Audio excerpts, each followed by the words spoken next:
very exciting day. We're here today with Mom Karen and Ken Hunter.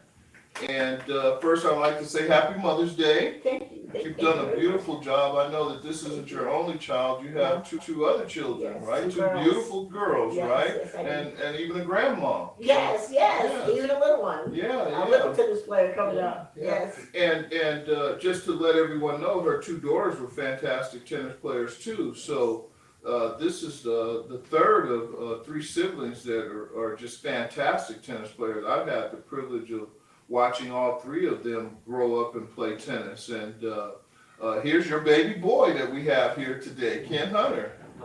Yeah. I'm excited because I've seen this young man really since he was 2 years old.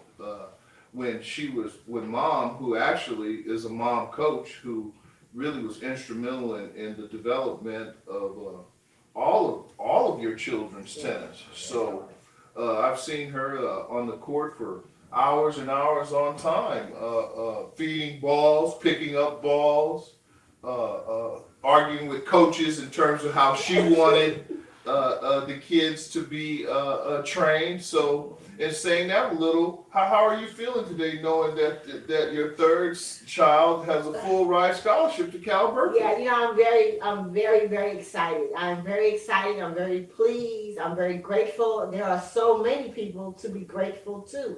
People who are not only supporting me, but even people who are not so sure that they wanted to support me just kept me going and going and going. And ultimately, my goal was to get my children out of the ghetto. Mm-hmm. That was really my ultimate goal. And I think everybody's doing well. And I'm just really proud. I'm really proud. I'm thankful to UC Berkley for accepting Kent. And I'm really thankful for all the help. There's so many people that have stepped in to help us, have stepped in to train me so that I could train my children. Because when we started, I didn't know nothing about tennis except for Venus and Serena on TV, and they were millionaires, so let's go. Right, sure. And you could say that's one of the reasons, as a mom, you chose tennis over traditional sports like basketball, track, and football. Well, I really did believe that tennis would give my children opportunities that maybe other sports wouldn't. Also, there were tennis courts very close by our home. They were unused, so What we public always courts had. were those? Those were Ted Watkins Park in Watts. All right. In Shout out Watts. to Ted Watkins Shout Park. out to Watts, yes. Yeah. And the courts were always available. There was a wall there. It was everything that we needed. We felt pretty safe, and we could be out there day and night. And it was just really great. We had the NJTL program. Thanks to the NJTL program, we were able to get community coaches to come out and begin to show me what was necessary. And even if the knowledge, they weren't as knowledgeable maybe as some of the other coaches, they were able to give me the foundational aspects that I needed in order to continue on with my children. And what I found out was that it's really not that hard. It's a lot of work, and it's consistent, but it can be done. And I just right now want to say that I think tennis is a great sport for all African American children to embrace. I really do. Yeah. I really do. And you can go so far with it. So very far with it. And so, and in saying that, let me just give a shout out to the NJTL program for those of you that don't know. I believe that was a grassroots program that was spearheaded by Arthur Ashe. And it's a great beginning introductory level for tennis for your children. So check with your local parks and recs about their NJTL program. And here's a quick shout out to all of those volunteer coaches that work all across the country with NJTL. We're looking at, once again, one of your kids that came out of that program who has come from the NJTL program all the way to a full ride scholarship to Cal Berkeley. And in saying that, that means that this young man is pretty academically sound. Yes. because Cal Berkeley is one of the, finest academic institutions in the country, so you can't just get in there, particularly in a non-revenue sport like tennis, just based on your talent alone. There has to be talent in the classroom that far exceeds your talent in terms of your sport in a non-revenue sport. So congratulations, Ken, on getting the books done, first and foremost, and indoctrinating the concept of being a scholar athlete. So we really want to congratulate you on having your priorities right in terms of the classroom. So here we are again at the site of the Jackie Tatum Recreational Center, and with the Pete Brown Scholarship Fund, who has made this all available for us. And Kent, you've had a long journey. I've seen you since you were 2 years old. And can you just tell everybody who you are real quick, and kind of just open up to the people and let them see who you are as a young man?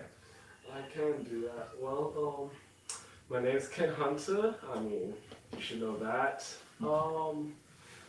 The journey, it has been a journey, starting from when, I'd say I first picked up a racket when I was around 2 to 3 years old. I mean, I couldn't really play back then, but I was always on the court with my 2 older sisters. I mean, I was always out there. My mom, she made sure we were out there. I mean, I had to stay on top of my studies as well. We were on the court basically every day, studying every day. Growing up, honestly, I don't know if I really believe that I'd ever reach this point today growing up, because, I mean, when I went to tournaments and when I saw, I don't know, the older kids playing, I honestly didn't believe I could ever get that good at tennis. That's just how I kind of felt. Yeah, sure. I mean, but... Well, your sisters were very good. I mean, and those were some pretty hard shoes to fill. I mean, they were some of the best tennis players in the country. So those shoes, they were hard to fill. I mean, my older sister especially, I mean, she won a super national back in the 14s. yeah. So. I mean, I never won a super national, but I'm going to UC Berkley in the fall, so I think I might have filled those shoes. So you looked up to your siblings, you looked up to your sisters, and what kind of influence did they have on you and your tennis? Very positive. I'd say it was very positive. My older sister, I'd say she taught me the meaning of hard work. Beautiful. If I had to say anything, I'd say she taught me what it meant to work hard. And my youngest, well, she's older than me, but the sister who's younger than my oldest sister, she taught me how to fight.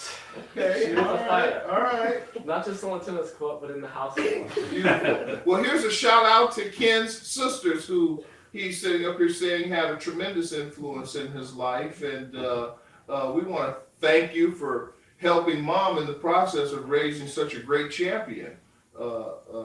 So my next question to you is the ups and downs. What got you through the down points? I know for me as a tennis player, it was always bittersweet, because I took a loss to heart, and those rankings seem so far away from you. You see these guys that are ranked #1 and having all this tremendous success, and we're faced with a different set of circumstances coming out of the inner city.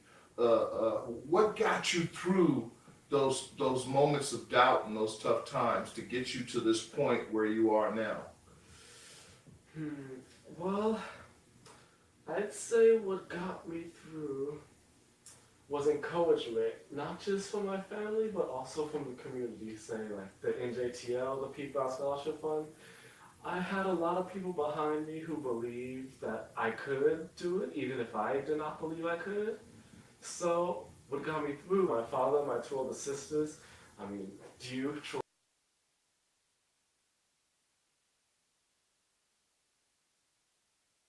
it was was a team effort. If I had Right. to say anything, it was definitely a team effort. It takes a village to raise a champion. It certainly does. Yeah. So,